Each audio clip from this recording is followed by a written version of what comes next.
components: a stone cube, SCP-076-1, and a humanoid entity contained within, SCP-076-2, also known as Able. 076-1 is a 3-meter cube made of black speckled metamorphic stone. All surfaces outside and within 076-1 are covered in deeply engraved patterns corresponding to no known civilizations. Radioisotope analysis indicates that the object is approximately 10,000 years old.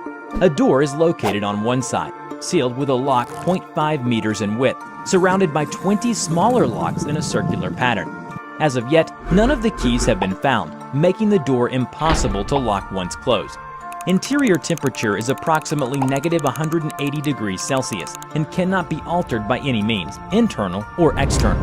Directly in the center of the room is a 2.13 meter tall stone coffin, held in place and sealed shut by several chains of unknown make and substance, which are attached to the inner corners of 076-1.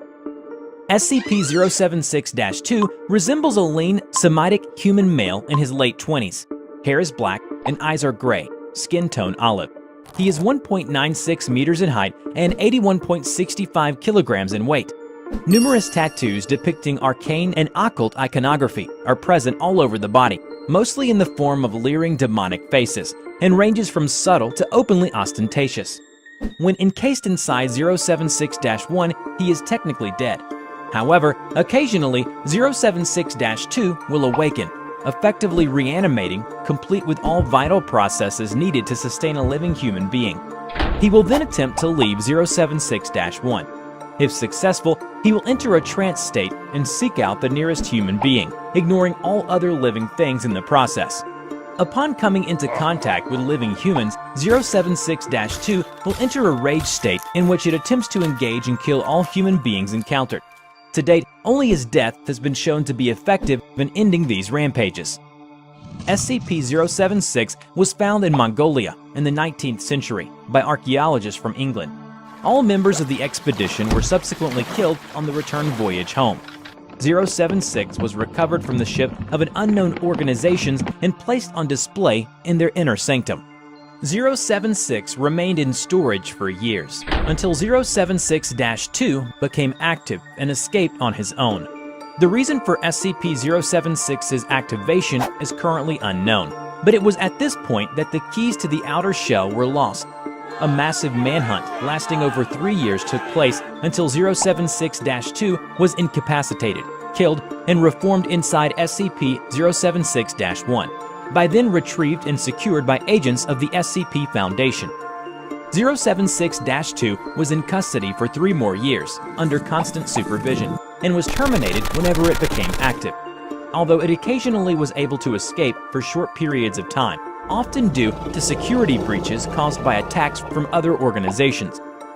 SCP-076-2 either possesses a mind constructed much differently than our own or is completely insane. 076-2 has shown that he is completely disinterested in sex, barely differentiating between genders except as a form of visual identification. Also, 076-2 is a perfect sociopath that enjoys the act of killing, but causing pain, either emotionally or physically, holds no attraction to it. Intelligence tests have been wildly inconclusive when applied to 076-2, and no accurate result has yet been obtained. This is due to the fact that no communication is possible with 076-2 when he is in his rage state. However, 076-2 displays knowledge of several languages, including English, but most notable is its knowledge of several dialects of ancient Sumerian, which seem to be its preferred language.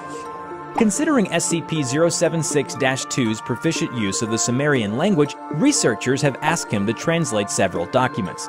While he originally replied with disinterest, he has translated some of the documents it found worthy of its attention. Most of the documents chosen by 076-2 were regarding battles or legendary heroes, one of his favorites being the Epic of Gilgamesh. However, one researcher presented 076-2 with the symbol from SCP-073. Upon sight of this, 076-2 became highly enraged, killing several of the researchers before its kill switch could be activated.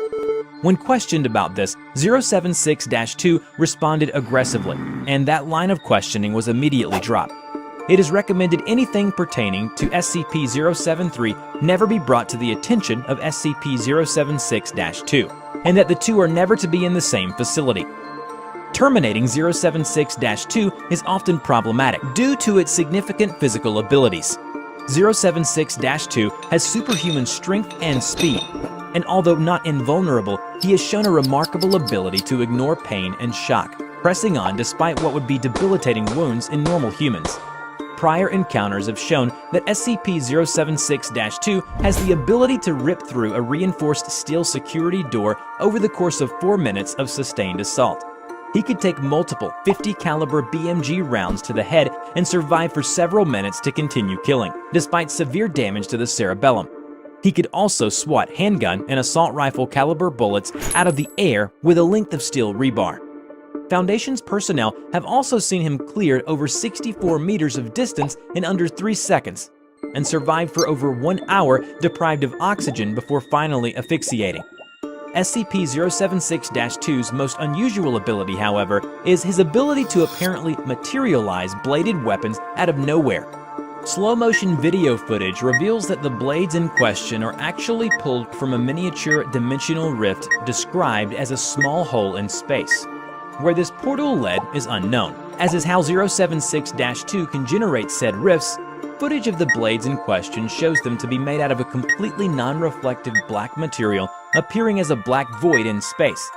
As the blades rapidly vanish after leaving the subject's possession, no structural analysis is destructible.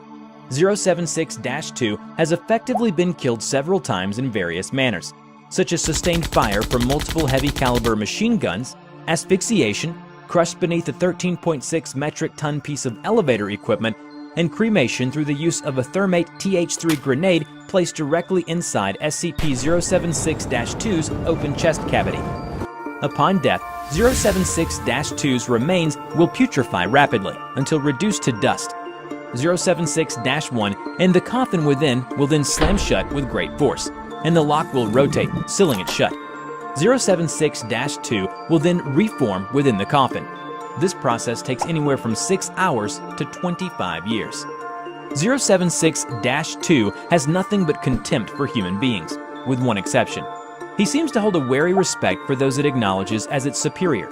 This was discovered when a Foundation's agent who had previously had a large amount of experience with 076-2 did not appear once it escaped.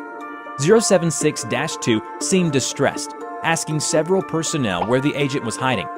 When he knew that the agent was killed as collateral damage in an airstrike intended to halt the advance of another SCP entity, SCP-076-2 stopped its rampage and allowed itself to be escorted and restrained. When asked about the sudden drastic changes in his behavior, 076-2 replied, "Because unlike you, he was a challenge, a real enemy. He managed to shoot me in the head over several times.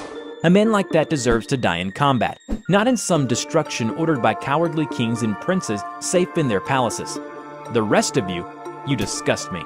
I don't even have the urge to strike you down." This indicates a possible psychological inlet into SCP-076-2's mind, and a possible control mechanism. Due to his high intelligence and physical abilities, he was put into an elite unit set up by the SCP Foundation, named Mobile Task Force, MTF Omega-7, nicknamed Pandora's Box, tasked with containing supernatural, alien, and other mysterious phenomena. 076-2 was the leader of this task force, and members of the team personally selected from elite field agents by 076-2 himself in order to maintain a smooth relationship between the artifact and the mundane elements of the task force. 076-2 must wear a device attached to the neck that, if triggered or tampered with, will immediately detonate, terminating 076-2 by way of complete destruction of the spinal cord, trachea, and all major blood vessels in the neck. A tracking device also has been attached to 076-2. It was to refrain from killing unless ordered to do so and to avoid causing damage to the organization's facilities. Team members must be armed and equipped in accordance with MTF doctrine, as 076-2 has shown no inclination to use firearms, or in fact, no understanding of their use or tactical implications. He was instead to be armed with one or more edged melee weapons of his choice. In a Project Omega-7's report, SCP-105 had been accepted into Mobile Task Force Omega-7, having beaten 076-2 in a contest to see which of the two could activate several devices, each spaced over a mile away from each other and the starting point. SCP-105 managed to score significantly higher than 076-2 by using her inherent abilities to her advantage. 076-2 ceded defeat and allowed her entry into the group. Despite the Foundation's effort in keeping 076-2 busy with trainings and tasks, he was still not satisfied. He's a perfect killing machine, and that's all he wants to do. The problem is, Foundation can't seem to turn him off. He started to lash out at the other team members. He then disabled the explosive collar failsafe and gone out of control. Containment Area 25 was forced to detonate its on-site warhead as a last attempt to contain SCP-076-2. This resulted in destruction of the site and all on-site personnel. SCP-076-2 is now kept in Containment Area 25B, located 200 meters below sea level, tunneled out of solid bedrock in a seismologically stable area. Sole access to the containment facility is to be through a vertical elevator shaft separated every 50 meters with a reinforced blast door constructed of 20-centimeter thick material shielding. Elevator shaft shall be flooded with seawater when not in use. Containment Area 25B is to be constructed with an outer security perimeter against outside threats, staffed by security personnel trained in close-quarters battle and counter-intrusion tactics. A primary containment zone is to be designed to be flooded and drained as needed, and should remain filled with seawater unless access to contents is required. Also, a 150-meter killing corridor, which is to be the sole access to the primary containment zone. A security station located at the entrance to the killing corridor is to be staffed with no fewer than 3 armed security personnel on watch at any one point in time. In the event of a full breach, all on-site staff are to proceed immediately to the closest security station for weapons and armor distribution. Staff will remain at Alert Condition 1 until SCP-076-2 is confirmed neutralized. Should 90 minutes pass after declaration of full breach without a stand-down order being given by Level 4 or higher personnel, final contingency measures will be activated, flooding the entire facility in seawater and sealing off the access shaft for a minimum of 24 hours before retrieval is attempted. This will, by necessity, result in the deaths of all on-site staff. Before we end this